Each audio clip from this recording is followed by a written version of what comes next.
밥 안 하냐? 새벽 5시 30분. 그날도 원치 않은 알람 소리에 눈이 번쩍 뜨였습니다. 눈을 뜨자마자 지긋지긋하다라는 말이 절로 나왔어요. 아버님과 함께 살게 된 후 저는 하루도 마음이 편할 날이 없었습니다. 이게 다 남편 때문이었어요. 남편은 얼마 전 아버님으로부터 3남매 중 유일하게 사전 증여를 받았거든요.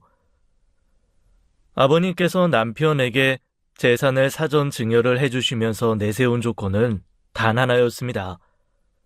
죽을 때까지 본인을 모실 것, 그러니까 재산을 미리 증여를 주는 대신 저희가 평생 모시고 살라는 말이었어요. 언제까지 이렇게 살아야 해? 나도 내 인내심이 어디까지인 줄 몰라. 난 어머님이 아니라고. 미안해. 조금만 좀 참아. 진짜 조금만 참으면 돼. 대체 뭘 그렇게 참으라고 하는 거야? 내가 아버님 저러는 거 참고 견디면 뭐가 달라지기라도 해? 남편은 다시 묵묵부답이었습니다. 처음 아버님의 제안을 받아들일 때부터 그랬어요. 일단 믿고 자기가 하자는 대로 따라와 달라. 조금만 더 기다려 달라고요. 거의 반송장처럼 침대에 누워 이 지옥이 빨리 끝났으면 좋겠다고 생각하며 눈을 감는 순간이었습니다. 쾅쾅쾅. 문을 부술 듯이 요란한 소리가 연달아 3차례나 울렸어요. 밥 안 주냐고? 누굴 굶겨 죽일 셈이야? 아버님은 오전 6시에 아침을 드시지 않으면 죽는 병이라도 걸린 것 같았습니다. 어머님 살아계실 때도 그랬어요. 그것도 아침엔 하루를 시작하는 첫 끼라며 항상 새 밥과 새 국을 차려내야 했죠. 이러다 내가 이혼을 먼저 하지 싶은 어느 날이었습니다. 시아버님의 말씀 같지도 않은 시비를 귓등으로 넘기며 점심을 차려드리고 있었어요. 대낮에 남편의 차가 지하 주차장에 들어왔다는 알림이 뜨더라고요. 한창 회사에 있어야 할 사람이 갑자기 집에 왔다는 사실이 의아해 현관까지 마중을 나갔어요. 그런데 현관 앞에 모습을 드러낸 건 남편뿐만이 아니었습니다. 여보, 이 시간에 무슨 일이야? 이분은 누구셔? 여보, 갑자기 예고도 없이 미안해. 사정이 있었어. 남편이 부축하고 들어온 사람은 딱 아버님 또래 여자분이셨어요. 돌아가신 시어머니와도 비슷한 연배처럼 보였죠. 특이사항이 있다면 건강이 그리 좋아 보이지 않으셨다는 겁니다.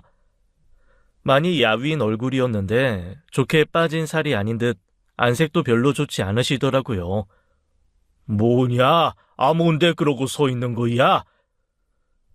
그때 점심을 드시려던 시아버지께서 무슨 일인가 하고 따라 나오시더라고요.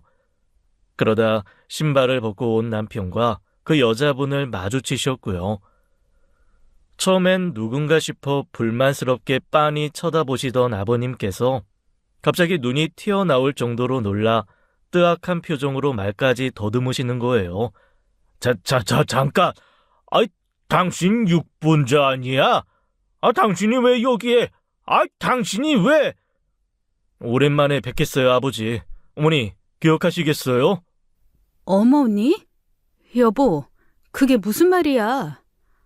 인사의 경우나 내 어머니셔, 친어머니. 어머니라니, 친어머니라니요. 제가 시어머니로 모신 분께서는 얼마 전에 돌아가셨거든요. 그러자 시아버지가 빽 하고 소리를 내지르시더라고요. 누가 네 어머니야? 야, 이 조경만이 정신 빠진 놈아. 지금 저 여자가 누구라고 내 집에 들여? 당장 안 데리고 나가? 저 낳아주신 어머니잖아요. 여태 헤어져 살았으니 오늘부터 이 집에서 모실 겁니다. 아버지께서도 그렇게 아세요. 뭐야? 미친놈이? 아버님께서는 당장이라도 뒤로 넘어가실 것 같았어요. 저는 가정적인 남편과 함께 순한 아이 둘을 키우며 평범하게 살아가는 주부예요. 하지만 남다른 시아버지 때문에 시집살이를 좀 한 맏며느리이기도 했죠. 내 집에서는 해가 뜨기 전에 부엌에 불이 켜져 있어야 한다. 식구들 배를 채우고 데우는 부엌을 깨우는 일이야말로 이 집의 가장 중요한 일이다 이거야. 네가 그 중요한 임무를 맡은 며느리씩이나 됐으니 네 시어머니 가르침받고 잘 배워야 할 거다. 시댁을 공경해라. 남편을 하늘처럼 여겨라. 구구절절 말씀은 길었지만 결국에는 일찍 일어나 밥하란 소리였어요. 솔직히 시댁이 먼 곳도 아니라서 명절이라고 구태여 하룻밤 머물고 갈 필요도 없었습니다. 하지만 아버님께선 명절엔 꼭 하룻밤 자고 가야 한다고 하셨어요. 1년 365일 시댁에 사는 것도 아니고 명절 하루 머물면서 아침 하는 거야 어려울 일도 없다 싶었죠. 그런데 그 아침 식사를 6시까지 차려야 할 줄은 꿈에도 몰랐어요. 일반적으로 누가 아침을 6시에 먹나요? 대단히 예의를 중요하게 생각하며 가르치려고 하시기에 유교적 가문 법도가 중요하신 분인가 했었어요. 그냥 자기 확신으로 꽉 찬 숨막히게 고리타분한 옛날 사람이었어요. 특히 어머님 대하실 때는 또 말투가 완전히 달라졌죠. 이 정신 빠진 여자야. 아무리 그래도 그렇지 어떻게 상추를 3봉지나 사놓고 그걸 몰라? 오늘 마트에 사람이 너무 많아서 정신이 하나도 없었어요. 당신이 갑자기 형중 씨 데리고 와서 손님상 보는 바람에 장볼 시간도 놓치고 애들은 올 시간 다 됐지 마음이 급해서 그랬다고요. 상추 더 있으면 뭐가 어때서요? 더 먹으면 되지. 식구들도 많은데. 식구들이 많아봤자지 결국 내 밥상에 다 올릴 거 아니야. 내가 토끼 새끼야 뭐야. 삼시세끼 상추만 처먹으라는 거야. 이 아주 돈 한 번 안 벌어본 게 지 돈 아니라고 돈을 물수도 쓰지. 아, 카드 내놔. 아니, 카드는 왜요? 앞으로는 계좌에 딱 넣어줄 만큼만 써. 여자가 갈수록 돈을 물수도 태프게 쓰고 있어. 아, 남의 지갑으로 푼수짓거리 하지 마. 자식들이 보는 앞에서도 서슴지 않고 어머님 면박을 주시더라고요. 며느리 본 지 얼마나 됐다고 제 앞에서 얼마나 민망하셨겠어요. 아버님은 오히려 제게 보란 듯이 생활비 카드를 빼앗아 가셨어요. 그리고 저를 쳐다보시는데 그 시선이 이상하게 도전적으로 느껴지더라고요. 마치 봤냐? 너도 이 꼴 나지 않게 조심해라 라고 경고하는 것처럼요.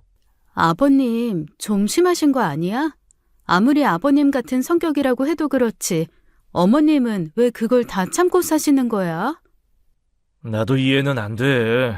뭐 어쩌겠어. 엄마가 그냥 다 감당하시겠다는데.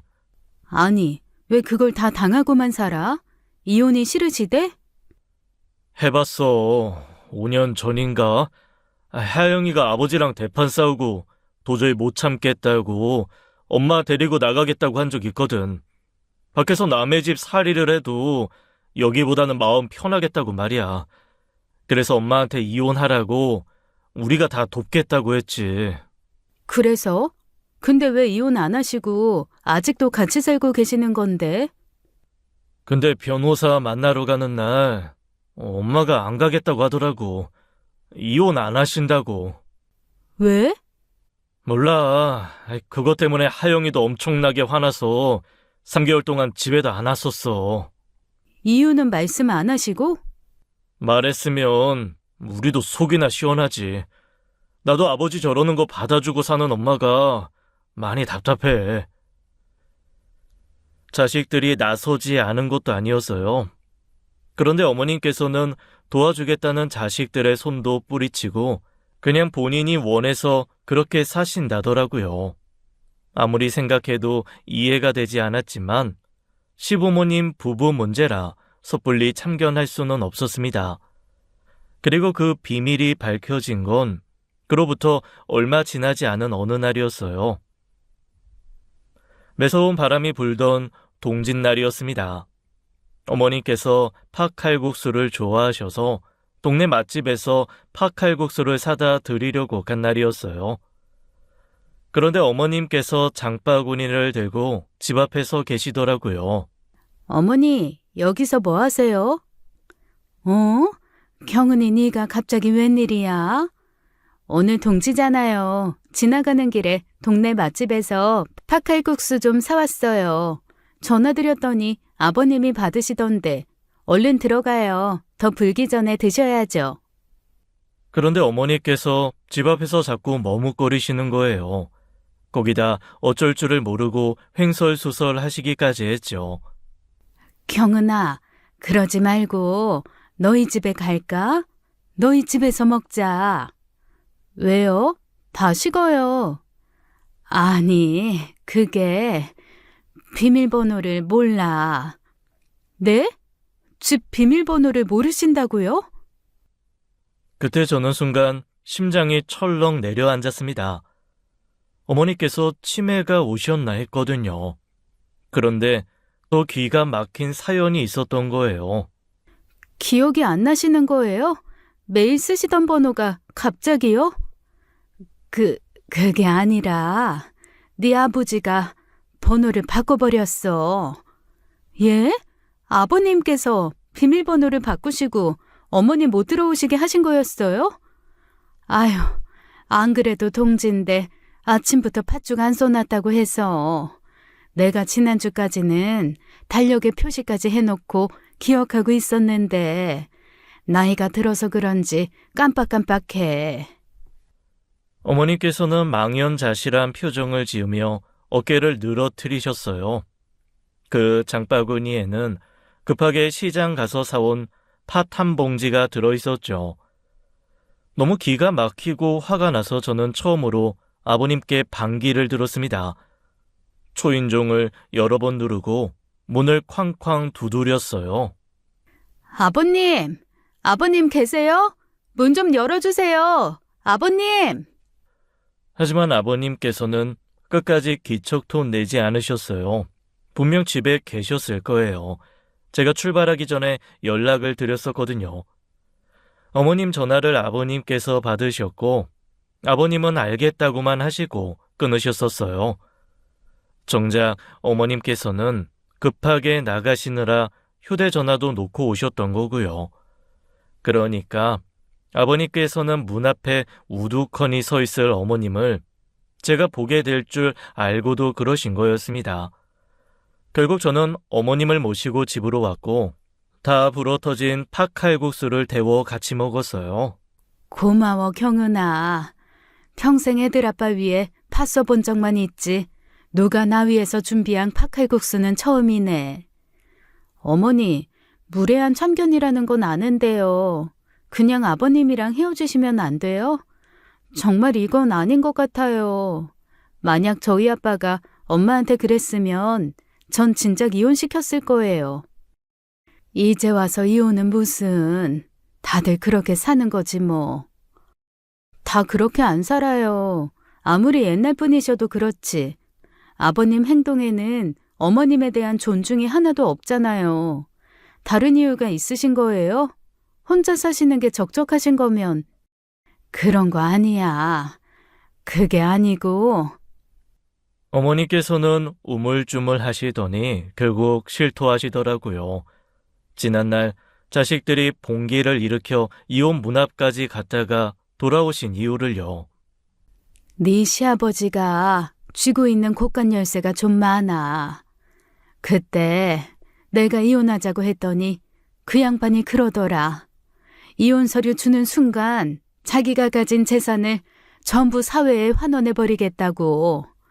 나는 물론이고 이혼 부축인 자식들도 자식으로 생각하지 않고 한 푼도 주지 않겠다고 말이야. 네? 그럼 아버님 재산 때문에 못하셨다는 거예요? 그게 뭐가 중요해서요. 제가 이런 말하는 것도 우습지만 경환 씨도 그렇고 도련님도 아가씨도 그런 이유로 이혼 못하셨다고 하면 속상해할 거예요. 알지. 알아서 얘기 못했지. 너도 그냥 모른 척 해다오. 부모 마음이 그래. 나 하나 참으면 내 새끼 입에 들어가는 게 더 많아진다는데 그거 하나 못 참을까. 원래 저 사람은 그런 사람이니까 그냥 그러려니 하면서 살면 되고 한 번씩 속상하고 그러면 어디 산에 나가서 소리나 속 시원하게 지르고 오면 그만이지 싶어서. 어머니, 저 진짜 너무 속상해요. 그러지 마세요. 아버님 재산이 얼마나 있는지 모르겠지만 어머님 자식들 그렇게 속물 아니에요. 저도 아버님 재산? 그거 눈꽃만큼도 관심 없어요. 저희는 그 돈 아니어도 잘 사는데요, 뭐.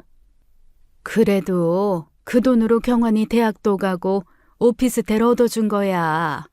그 오피스텔 정리한 돈으로 집 사서 지금 사는 집 전세 대출도 줄였다며.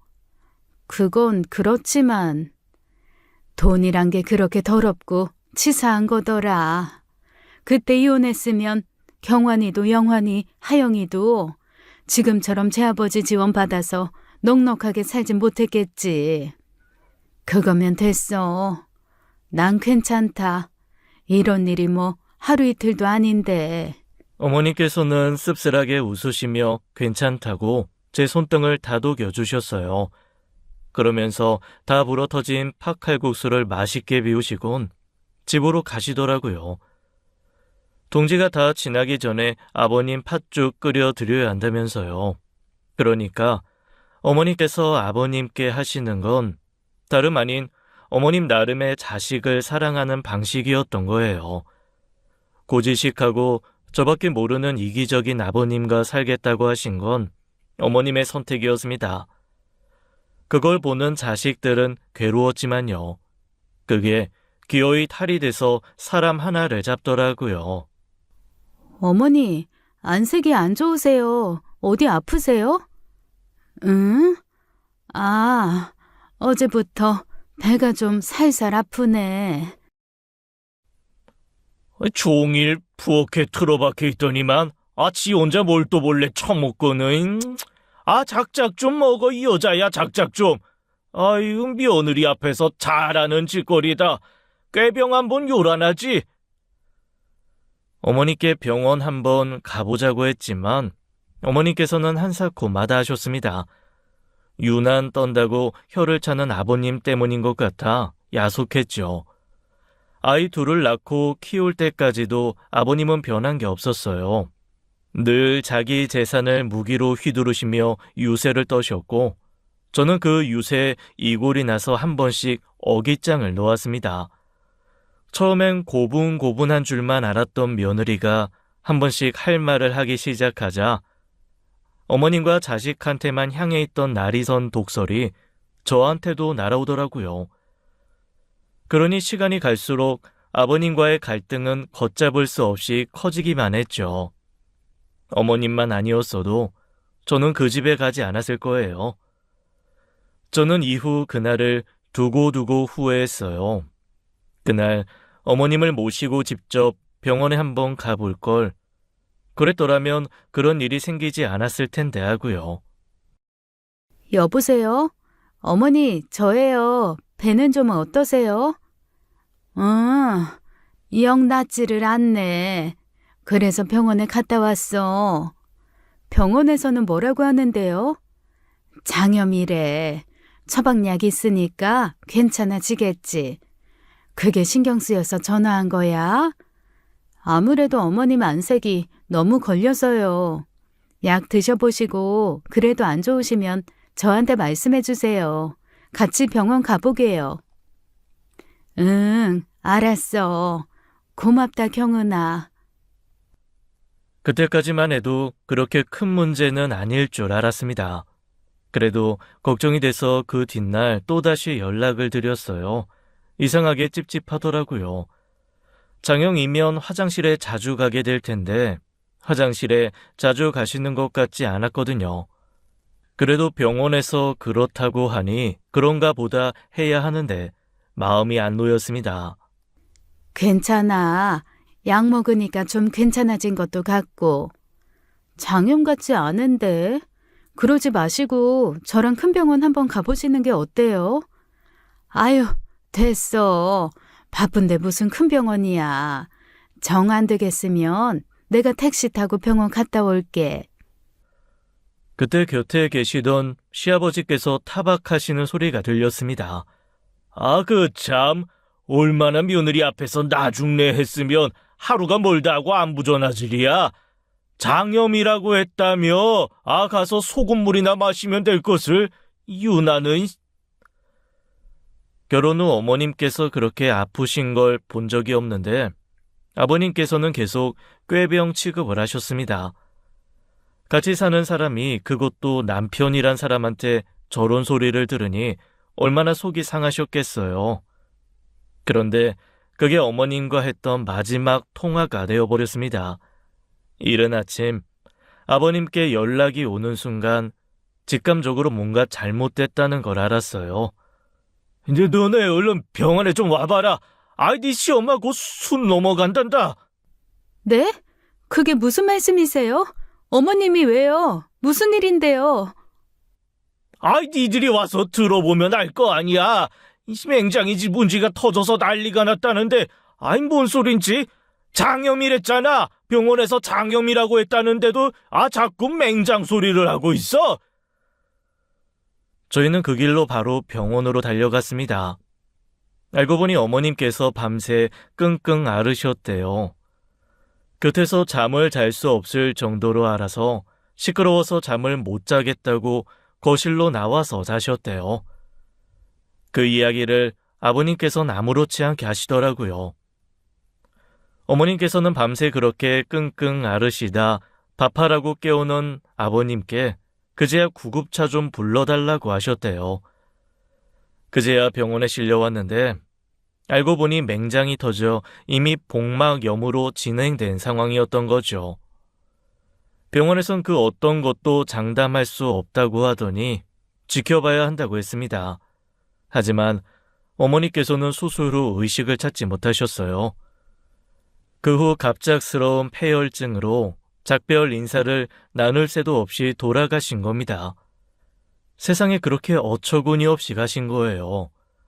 사건의 전말을 들은 시동생과 신우도 속은 또 어땠겠어요. 함께 사시는 아버님의 대처만 빨랐어도 어머님이 그렇게까지 되진 않으셨을 겁니다.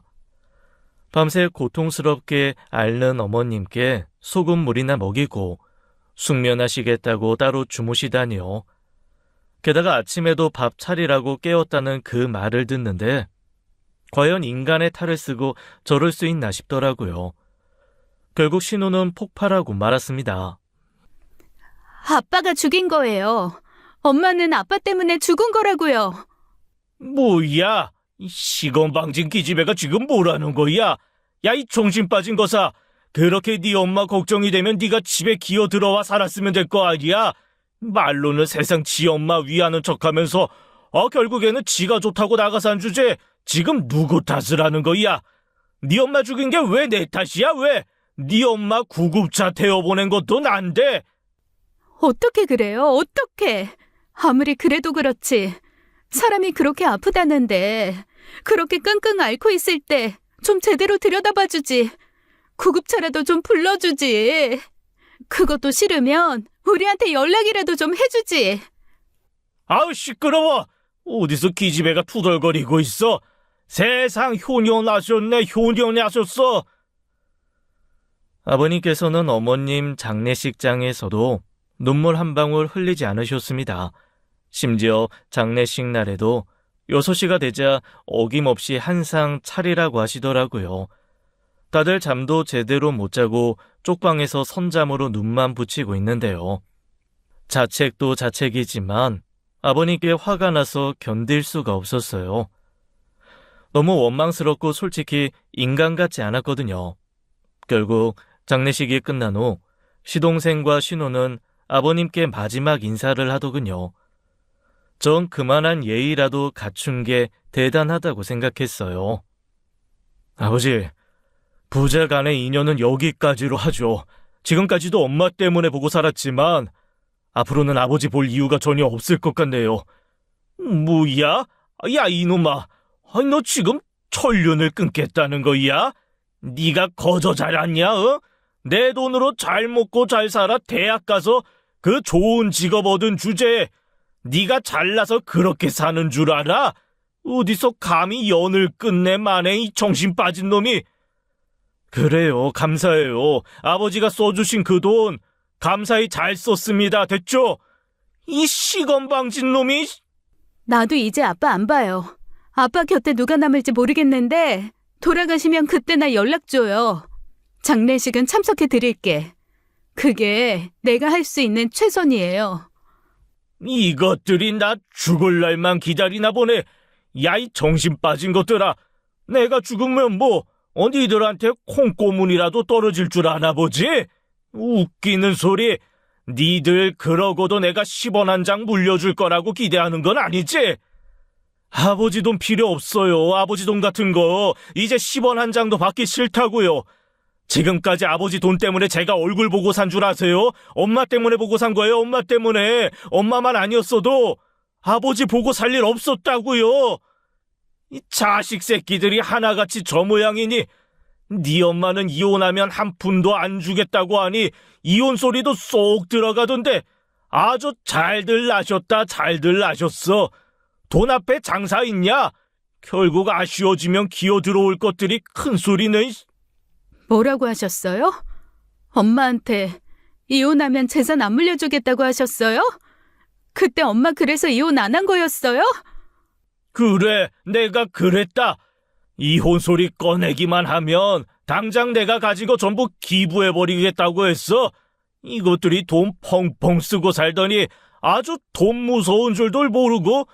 네 엄마는 그래도 돈 무섭고 귀한 줄은 알았다. 아, 그래도 개념이 제대로 박혀 있었다고? 엄마, 엄마. 이제야 모든 진실을 알게 된 신우는 그 자리에 주저앉아 통곡을 했습니다. 순간 마음속에 자리 잡은 죄책감이 더 커지는 것 같더라고요.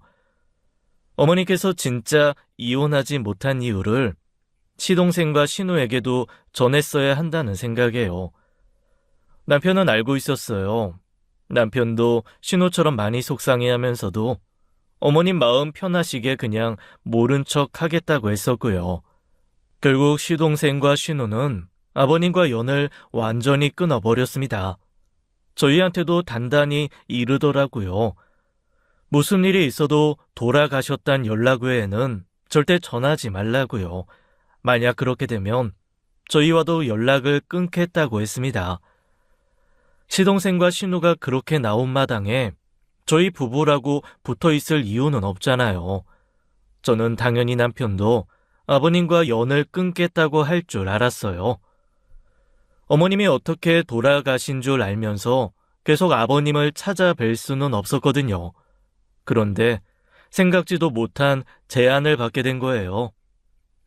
졸지에 갑자기 호래비가 되다 못해 자식들한테도 팽당하게 된 아버님께서 먼저 선수를 친 겁니다.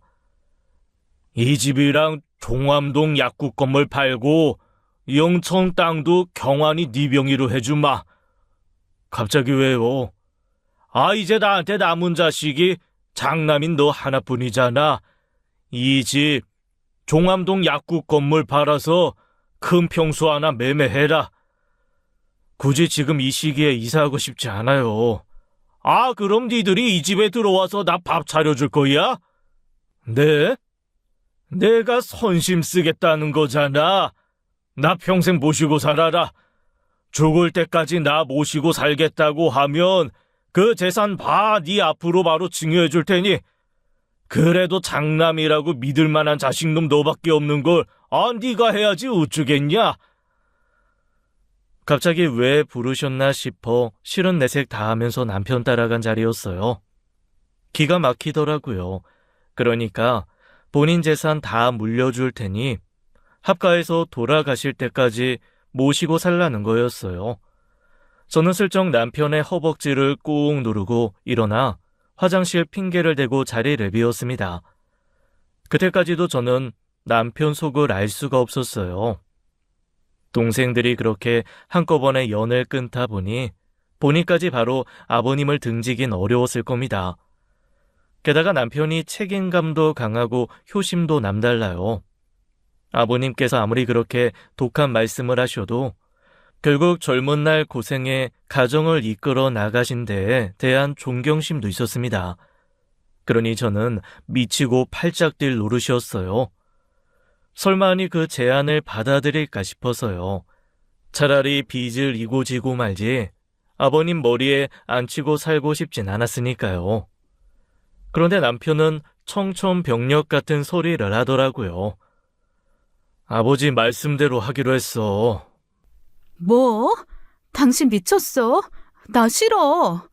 아버님이랑 같이 살면서 아버님 삼시세끼 밥 차리라고? 어머님이 하시던 일을 나보고 다 하라는 거야? 아버지 재산 받아서 애들 키우기 좋은 동네로 이사하자. 더 넓은 집에서 살면 아버지랑 부딪힐 일도 적을 거고. 싫어. 싫다고. 100평 대골 같은 집에서 살아도 아버님 같은 분이랑 살면 지옥이지. 그게 좋아? 애들은 서우도 윤우도 할아버지 싫다고 근처에도 안 가는 거 몰라? 왜 그렇게 제멋대로야? 왜 당신답지 않게 그렇게 중요한 문제를 멋대로 결정했어? 재산 때문에? 돈이 탐났어? 당신 그렇게 돈 욕심 많은 사람도 아니잖아. 너무 화가 나고 기가 막혀서 숨도 안 쉬고 쏘아붙였어요. 남편도 할 말이 없는지 입을 꾹 닫은 채로 운전에만 집중하더라고요.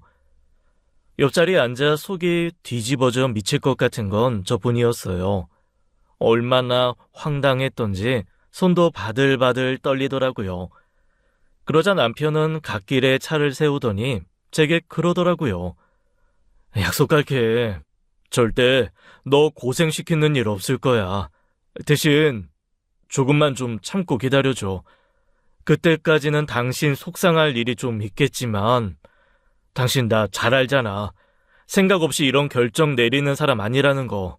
일단은 좀 기다려줘. 정리가 되는 대로 이야기해줄게. 분명 뭔가 있는 건 분명해 보였어요. 하지만 남편 성격상 스스로 정리되지 않은 일이면 밝히지 않을 게 뻔했습니다. 저는 무슨 일이 있으면 미주알 고주알 마침표까지 다 끄집어내서 이야기해야 직성이 풀리지만 남편은 어떤 문제든 자기 안에서 모든 고민과 결정을 스스로 끝내는 사람이었어요. 그래서 답답할 때도 많았죠. 부부로 산 세월이 참 무섭더라고요. 일단 남편 뜻을 따라주기로 한 겁니다. 그 후 이사까지 일사천리였어요. 하루도 혼자서 밥 차려 먹기 싫다고 하셔서 좁은 저희 집에 들어와 아들 방 차지하셨거든요. 전 재산을 정리해 남편 명의로 40평형대 브랜드 아파트를 매매하게 되었습니다. 남편은 아버님 뜻에 따라 각서도 썼어요. 전 재산을 증여받는 대신 끝까지 부양 의무를 지겠다고요. 아버님은 자식들한테 아쉬운 소리 하지 않을 만큼 쓸 용돈 정도의 현금 일부만 남기고 전 재산을 정리해 그 집을 남편 명의로 샀습니다. 집은 이번 생에는 저런 집 문짝이라도 사볼 수 있을까 했던 그런 집이었어요. 근데 정말 하나도 안 좋더라고요. 진심으로 눈꽃만큼도 좋지 않았습니다. 아, 밥 차려, 밥. 시간이 몇 시인데 아직까지 처자는 거야. 이르면 새벽 5시, 늦어도 새벽 5시 30분이면 문을 차는 소리가 요란하게 들렸습니다. 당연히 저는 저대로 나름대로 반항도 했었어요. 저는 어머님처럼 고분고분하게 아버님 비위 다 맞춰줄 생각은 없었으니까요. 이게 뭐냐? 아, 어제 먹었던 국 아니야? 그냥 드세요. 아침마다 새로운 국을 어떻게 차려요. 애들 챙기는 것도 힘에 부치는데. 그냥 적당히 드세요. 게을러 터져가지고 이게 완전히 빠졌구만. 너 지금 누구 덕에 이런 집에 살고 있다고 생각하냐? 네 자식들이 누구 덕에 금수저 소리 듣고 사는데? 그 금수저 제가 원한 거 아니었고요. 그냥 그 수저 들고 얼른 밥이나 잡수세요. 졸려 죽겠으니까. 새로 해와. 아버님은 국을 밀치며 단호하게 이야기했습니다. 저도 그래서 단호하게 맞섰어요. 싫으면 드시지 마세요. 안 드시면 아버님 배가 고픈 거지. 제가 배고픈가요? 이 집에 세국이든 헝국이든 밥 차려줄 사람 저밖에 없다는 건 아시죠? 너 왜 이렇게 시건방지게 구냐? 경환이가 이 집 어떻게 받아낸 건지 몰라 물어? 네, 이 집 경환 씨 명의인 거 알아요. 경환 씨한테는 이게 힘이 될지 모르겠지만 저한테는 아무런 힘이 되지 않아요. 막말로 이혼하면 그만인데 제가 왜 그 재산 보고 아버님 비위 다 맞춰드려야 돼요? 네가 이혼을 한다고? 서울에 이만한 자가를 가지고 있는 내 아들이랑 이 재산 니네 이혼한다고 해서 너한테 안 가는 건 알지? 저도 안 가져요. 아휴, 이게 미쳤나 정말. 아버님, 정신 차리세요. 이 집에서 아버님 모시고 살겠다고 약속한 거 아버님 아들이지 저 아니에요. 그나마 제가 아버님 아들 사랑 쥐고 있어서 버텨보겠는데 아버님이 어머님 살아계셨을 때 하셨던 것처럼 하시면 저는 안 참아요. 하지도 않을 거고요. 그러니까 아버님도 삼시세끼 따스운 밥 드시고 싶으시면 적당히 하세요. 곧 죽어도 이 시간에 드셔야 한다는 거 맞춰드렸으면 그냥 차려드린 대로 드시라고요. 신기한 게요. 이혼을 결심하니 무서울 게 없더라고요. 제가 막 나가서 맞이할 수 있는 최악이 이혼밖에도 있나요? 폭주한 아버님께 뺨 한 대 맞을 수도 있지만 뭐 그것도 그냥 맞으면 되지 싶었어요. 그게 뭐 대단한 거라고요. 제가 그렇게 내일도 없는 사람처럼 밀고 들어가니 아버님께서도 아무 말도 안 하시더라고요. 그리고 그 뒷날부터는 못마땅해 하시면서도 전에 만든 반찬, 전날 밥통에 앉혀둔 밥, 군말 없이 드셨어요. 그 모습을 보면 통쾌해야 했는데 더 씁쓸하고 서글프더라고요. 어머님도 이렇게 사셔야 했는데 뭐가 그렇게 무서우셔서 아버님께 쩔쩔 매시고 사셨나 싶어서요. 그렇게 할 말하고 산다고 해서 아버님과 사는 게 좋았겠어요. 아버님 상심만 존재하는 세계에서 어떻게 사셨을까? 어머님이 존경스러울 지경이었습니다. 아버님은 심지어 어머님 49제도 안 가셨어요. 하필 그날 초등학교 동창회라며 고향에 내려가 밤새 술을 드셨답니다. 제가 그런 분을 어른으로서 공경해야 했나요? 게다가 애들도 아버님 정말 싫어했어요. 한 번을 따뜻한 말 한마디, 너그럽고 인자한 미소를 보여준 적이 없으니까요.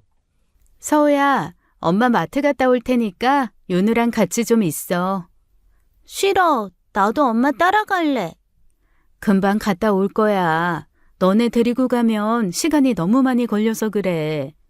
싫어. 나 할아버지랑 같이 있기 싫단 말이야. 나도 갈래. 다른 집은 시부모님께서 애들 어린이집 픽업도 도와주신다는데 육아에 도움이 되는 부분도 일절 없었어요. 애들이나 안 울리면 다행이었죠. 그렇게 꾸역꾸역 참고 살던 어느 날이었습니다.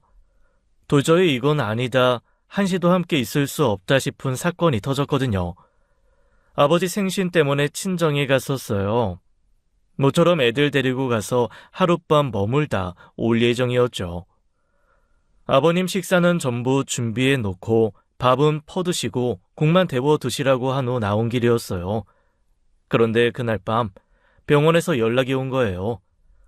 아버님께서 복통을 호소하셔서 응급실에 와 계신다고요. 놀라서 애들은 두고 남편과 함께 다급하게 올라왔는데 복통을 호소하셨다던 아버님께서는 멀쩡한 얼굴로 앉아 계시는 거예요. 아버지 괜찮으신 거예요? 검사 결과 이상은 없다는데 왜 오신 거예요? 니들이 고약해서 왔다. 예? 어딜 감히 시애비 혼자 두고 집을 비워? 친정에 가더라도 그날 저녁에 바로 올라와서 밥 차릴 생각을 해야지. 어디 감히 건방지게 친정 식구 챙기느라 며느리 본분을 제쳐놓느냔 말이야. 그러니까 아버님 지금 제가 아침 안 차려드렸다고 아프지도 않은데 응급실에 오셨다는 거예요? 아, 이래야 니들이 들어먹을 거 아니야. 내가 평생 일군 재산을 줬는데도 왜 이렇게까지 해야 하는지 모르겠다. 경환이 너 정신 똑바로 차려. 다 받았다고 끝난 거 아니야. 너 나한테 제대로 안 하면 나 변호사 쓴다. 아버님께서는 그 하룻밤도 혼자 있기 싫으셨다고 무슨 일이 있어도 기어이 삼시세끼 며느리가 차려준 밥은 먹어야 한다는 이유로 그 쇼를 하신 거였어요. 결국 저는 그날 집으로 가 간단히 짐을 챙겨 친정으로 가버렸습니다. 남편한테는 이혼하자 한마디 남기고서요. 애들 학교도 결석시키고 꼬박 일주일을 친정에 있었어요. 남편이 친정 부모님 앞에서 무릎을 꿇었죠. 아이, 이 사람아, 아무리 그래도 이건 정도가 지나쳐. 사돈께서 큰돈 쓰신 건 알지만 그게 우리 딸 부려먹어도 되는 이유가 되는 건 아니라고. 자네가 중간 역할을 잘해야지. 애 둘 챙기는 것도 힘든 애한테 시아버지 시다까지 하라는 거야? 그런 건 아닙니다, 아버님. 실은 복잡한 문제가 좀 있어요. 생각보다 길어지고 있지만 분명한 건 얼마 안 남았다는 겁니다. 여보, 조금만, 진짜 조금만 더 참아줘. 조금만 더 참으면 당신 아버지 아침밥으로 스트레스 받는 일 없을 거야. 장인어른, 제가 분명히 약속드리겠습니다. 아버지 문제 조만간 해결할 수 있어요. 장담합니다. 무슨 일인지 모르겠지만 남편은 호언장담하며 아버님 문제가 얼마 남지 않았다고 했었어요. 남편이 허튼 소리 할 사람은 아닌지라 지금까지 믿고 따라왔던 건데 이젠 그 말도 싫더라고요. 속 시원히 말이나 해주지 기약 없이 그저 기다려달라, 조금만 더 참으면 된다는 말로 하루도 더 있고 싶지 않았고요. 그런데 남편이 친정 부모님 앞에서 무릎을 꿇고 고개를 숙이는 모습을 보니 마음이 약해진 거예요. 그래서 제가 딱 못을 박았습니다. 한 달. 그 이상은 절대 못 기다려. 마음 같아선 하루, 아니, 1시간도 아버님이랑 함께 있고 싶지 않은데 당신이랑 함께 산 세월 생각해서 주는 시간이야. 알겠어? 남편은 한 달 내에 마무리하겠다고 약속했죠. 친어머니를 모시고 들어온 게 그로부터 딱 2주가 지난 시점이었어요. 아버님은 시뻘겋게 달궈진 얼굴로 당장이라도 뒤로 넘어갈 것 같았습니다. 당신 잔말 말고 나가. 여기 내 집이야, 내 집. 당신이 뭔데 내 집에 들어와? 아버지, 여기 아버지 집 아니고 제 집이에요. 제 명의로 바꿔주셨잖아요. 뭐야? 명의만 네 집이지? 내가 너한테 집주인 행세하라고 명의를 줬냐? 집주인 행세도 못하는 집 주시고 그렇게 며느리 부려먹으신 거예요? 부려먹어? 그거야 당연히 네 며느리가 해야 하는 명물이 본분이고. 아버지 같은 분한테 서우 엄마가 왜 본분을 챙기고 살겠어요? 아버지도 그냥 할 거 아니란 거 알아서 저한테 집 넘겨주셨으면서 당연히 거저해야 하는 일이라고 하시는 거예요? 여보, 미안한데 빈방에 이부자리 좀 봐줘. 전 남편의 부탁에 다급하게 빈방을 간단하게 치우고 이부자리를 폈어요. 그러는 동안에도 시아버지 혼자 길길이 날뛰며 당장 내쫓으라고 난리였죠. 결국 제풀에 지쳐 문을 쾅 닫고 방으로 들어가 버리셨지만요. 대체 어떻게 된 거야? 친어머니라니. 당신 돌아가신 어머님 친자식 아니었어? 미안해. 일이 이렇게 될 줄은 몰랐는데 나도 알고는 있었어. 나 어렸을 때 아버지 이혼하시고 재혼으로 들어오신 분이라는 건. 근데 당신도 알잖아. 엄마, 나 한 번도 친자식 아니라고 생각하신 적 없어. 알지. 어머님이 당신한테 얼마나 애틋해 하셨는데. 그럼 어떻게 되는 거야? 도련님이랑 아가씨는? 영환이랑 하영이는 이복남매야. 돌아가신 엄마가 낳았어. 그냥 나는 이혼하시고 재혼하신 분으로 알고 있었는데 실은 얼마 전에 이모가 찾아왔었어. 낳아주신 어머니, 여동생분이. 남편은 착잡한 얼굴로 이모님께서 찾아오신 날의 이야기를 꺼냈습니다. 평소와 다름없던 어느 날 회사에 남편을 찾아오신 분이 있었대요. 알고 보니 그분은 수소문 끝에 남편 회사만 알고 무턱대고 찾아와 남편을 찾은 거였습니다.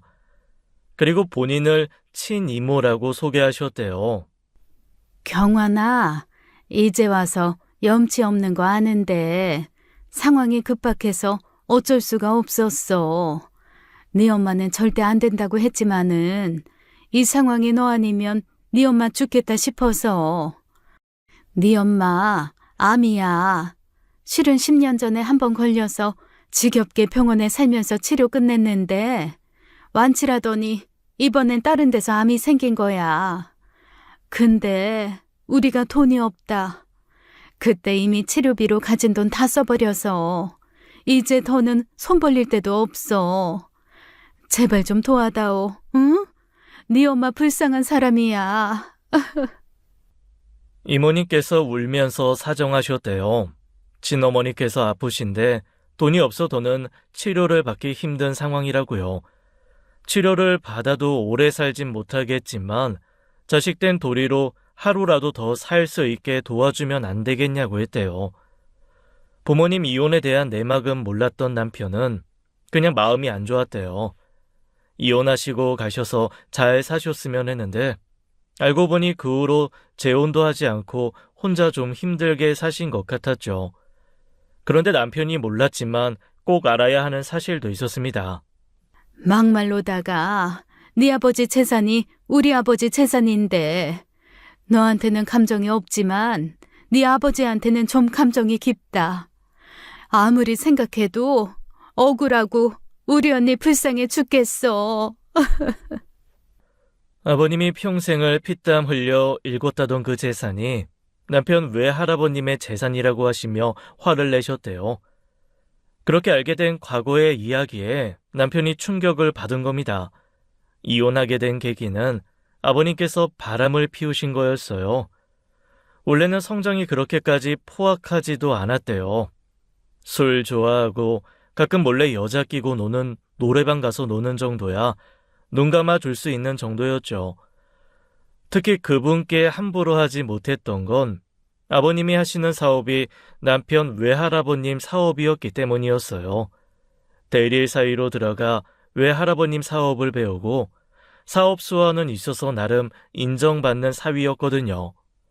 그런데 외조부님 두 분이 갑자기 사고로 돌아가시면서 그분 인생도 180도 바뀐 거예요. 아무것도 몰랐던 부잣집 아가씨였던 어머님이 뭘 아셨겠어요. 어느 날 갑자기 아버님께서 혼외자를 데려와 키우라고 강요했답니다. 그전까지 아버님께 지긋지긋하게 시달렸던 어머님께서는 못 살겠다고 이혼해버린 것이죠.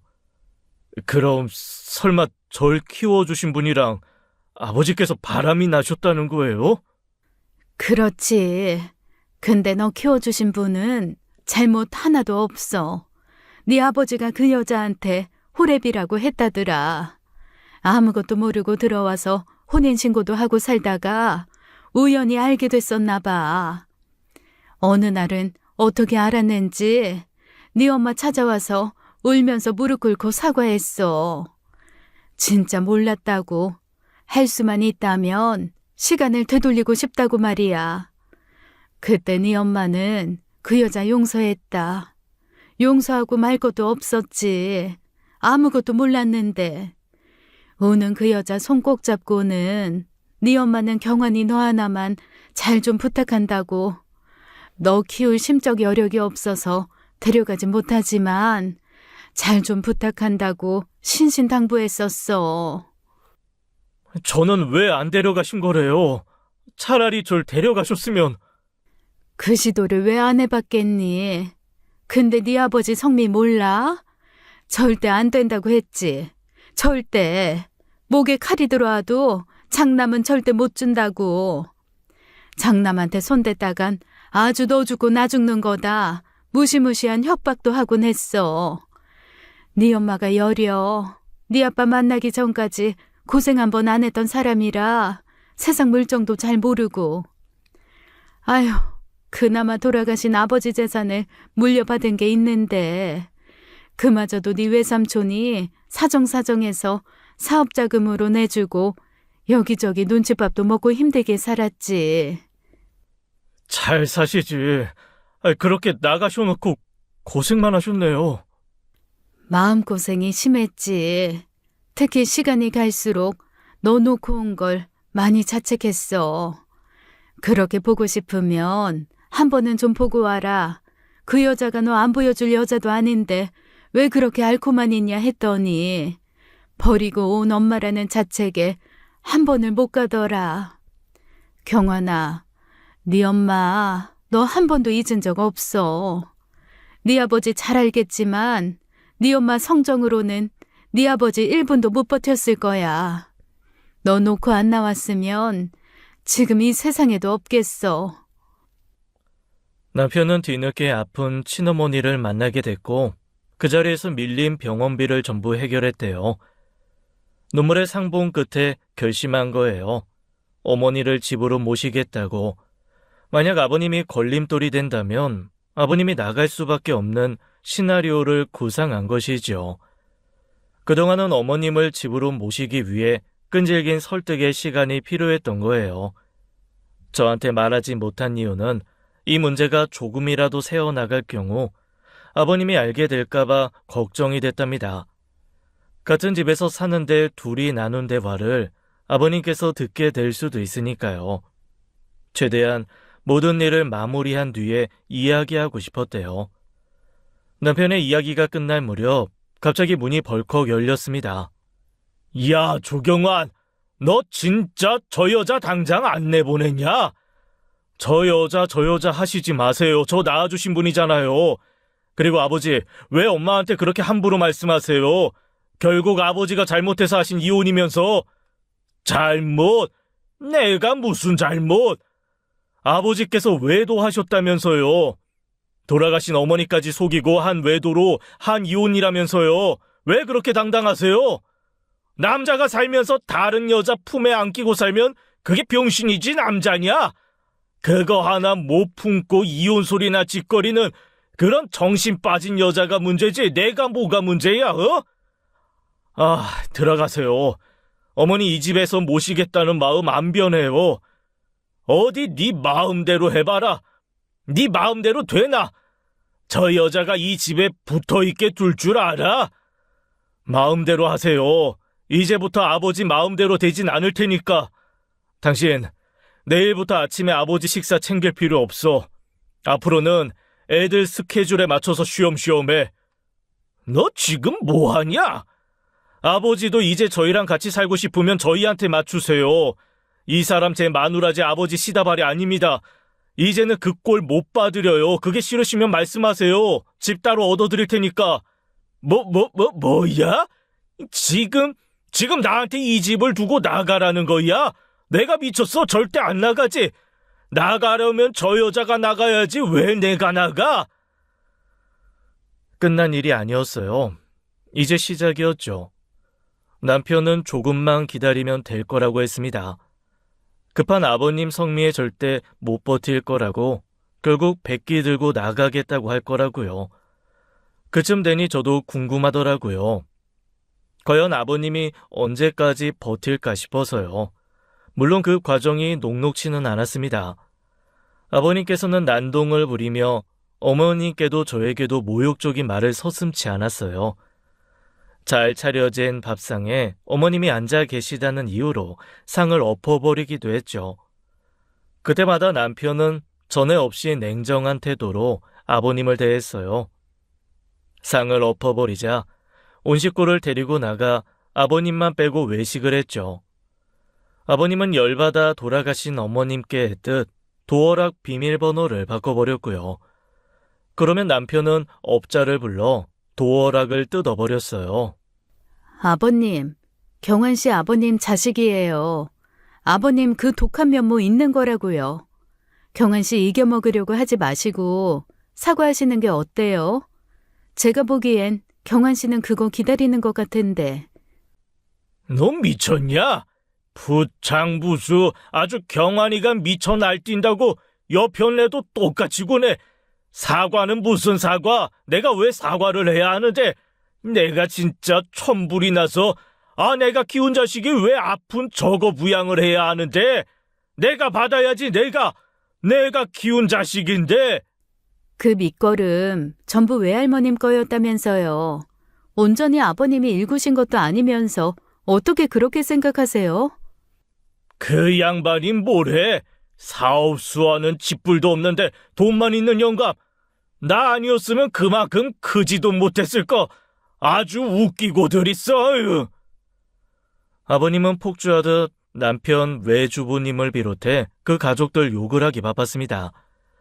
이혼 후에 찾아와 손 벌린 외삼촌 이야기도 하면서 아주 모욕적으로요. 결국 아버님은 남편에게 본인이 증여한 재산을 돌려달라고 했습니다. 계약 위반이라면서요. 하지만 남편은 조금도 흔들리지 않고 그러더라고요. 전 위반한 거 없어요. 여전히 아버지 모시고 있고 삼시세끼 차려드리고 있잖아요. 아버지 뜻에 안 따라준다고 해서 그게 계약 위반이 되진 않아요, 법적으로. 같이 살고 있으면 그만이냐? 이게 지금 부양하는 거야? 홀대하는 거지? 난 이대로 못 살지? 그럼 나 따로 나가 살면 되는 거냐? 너 그러다 천벌 받아 이거사. 그 많은 돈 꿀꺽하고 나를 이런 식으로 홀대해? 아버님은 결국 분에 못 이겨 나가겠다고 했습니다. 남편이 예측한 대로였어요. 남편은 기다렸다는 듯이 아버님을 단층 원룸으로 안내했죠. 아버님도 홧김에 자기가 나가겠다고 한 말을 후회하는 것 같았습니다. 하지만 자존심이 있는지 그냥 들어가시더라고요. 아무 말 없이요. 그게 재산을 환수할 수 있는 법적 근거가 될 수 있을 거로 생각했던 것 같아요. 하지만 남편은 치밀한 사람이었습니다. 그 후 매일 아버님을 찾아뵙고 냉장고를 채우고 주변 이웃들에게 잘 부탁드린다고 눈도장도 찍었어요. 스스로 나가시겠다고 한 말, 집에서 난동 부렸던 것들 모두 사진과 음성, 영상 증거로 남겼고요. 그건 영끄는 시동생과 신우에게도 유리한 자료였어요.